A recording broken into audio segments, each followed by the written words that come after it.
विधानसभेचे उपाध्यक्ष आपले झिरवड साहेब आहेत, त्या मानाने जो विकास व्हायला पाहिजे तो विकास झाला का? पाहिजे असा झाला नाही. बरं, आपल्या तालुक्यामध्ये 3 आमदार होऊन गेले, नामदार चारोस्कर, नामदार महाले साहेब आणि आपले आता झिरवड साहेब. आता विधानसभेला या तिघांपैकी कोणाला पसंती द्याल किंवा अन्य माणसाला पसंती द्याल? सांगता नाही येत. बरोबर.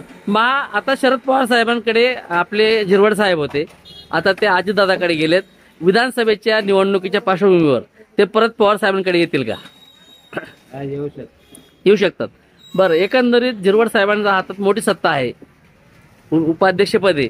आपल्या तरुण जी मुलं आहेत त्यांच्यासाठी काय रोजंदारीची संधी उपलब्ध केली का?